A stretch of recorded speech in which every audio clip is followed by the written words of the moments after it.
This week, South Korea announced that President Trump would be meeting with North Korean leader Kim Jong-un. Officials say this historic and high-stakes meeting would likely happen over the next 2 months by May. But last night at a campaign rally in Pennsylvania, President Trump seemed less certain about a specific date, even open to the idea of canceling the meeting altogether if things don't work out soon. Listen to this. Hey, who knows? If it happens, if it doesn't happen, I may leave fast, or we may sit down and make the greatest deal for the world and for all of these countries, including, frankly, North Korea. All right, let's talk about what the president said, where we're heading. Republican Senator James Risch of Idaho is joining us. He serves on the Foreign Relations Committee as well as the Intelligence Committee. Senator, thanks so much for joining us. Thank you. Thanks for having me. All right, so as it stands now, what do you think? Will there be this actual meeting, a historic meeting between President Trump and Kim Jong-un over the next 2 months? Well, I guess I come from at this probably from a different point than a lot of your guests do. I really hope so.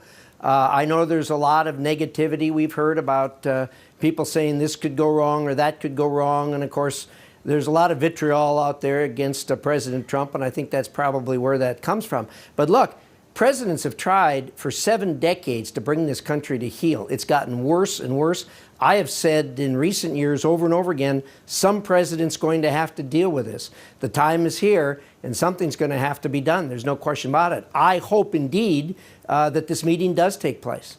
Yeah, are you at all concerned, though, Senator, that maybe in the next 2 months, 8 weeks, there's not enough time to really prepare for such a historic moment? You know, I know that if you talk to any of the diplomats and the people who deal with this would say, look, this isn't the way things are ordinarily done. That's absolutely true. This is not the way things are ordinarily done. But the way things are ordinarily done have not worked over and over and over again. So it's time to try something else. No, I'm not really worried about that. Look, you're going to have on one side of the table arguably the most powerful person in the world. On the other side of the table, not arguably the most powerful person in North Korea who can make anything happen in North Korea. There is a possibility that they can reach a deal.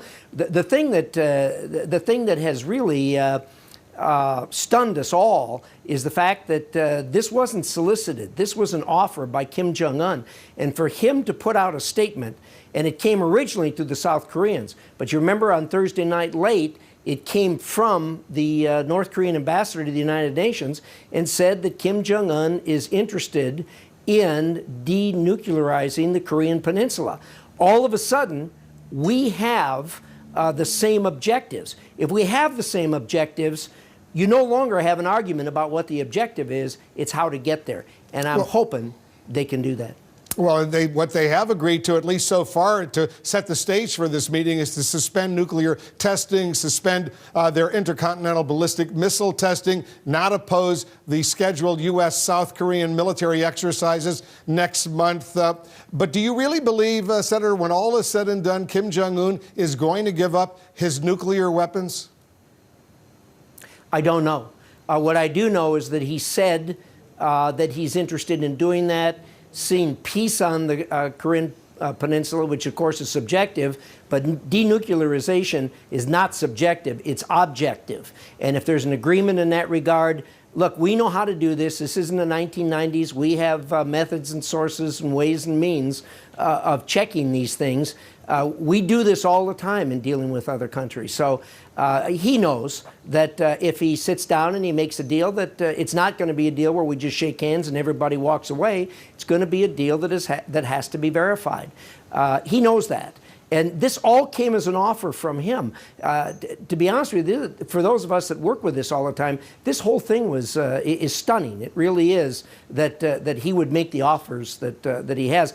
And the most important thing is we gave up absolutely nothing in order to get to where we are with this. In the past, North Korea has always asked for food, for money, for fuel, to ease sanctions. We always gave it to them. We sat down and talked. And then the thing didn't work. They just worked us, and that was the end of it. Different deal this time. They're getting nothing. Well, they are getting something, Senator. They're getting a very prestigious face-to-face meeting between the North Korean leader and the President of the United States. So that's seen as something that the North Korean leader, this Kim Jong-un, his father Kim Jong-il, they've wanted for a long time, this kind of U.S. leader meeting North Korean leader for a long time. So they are getting that. Well, that isn't much. Look, if you want to meet President Trump, you can stand in a rope line if you want to. I've heard people say that this is a wonderful thing. You're talking about nuclear weapons here. Meeting somebody and shaking hands with them isn't on the same plane as far as giving and taking to get to the point we want to get to. I applaud President Trump for taking this meeting, for agreeing to meet with him, and trying to make something happen when nobody's been able to make something happen in the past. Well, they do have, according to U.S. intelligence, maybe 20 or 60 nuclear bombs already. They have intercontinental ballistic missiles, so there is enormous at stake right now. Let's see how this unfolds over the next 2 months. Senator Risch, as usual, thanks so much for joining us. Thank you.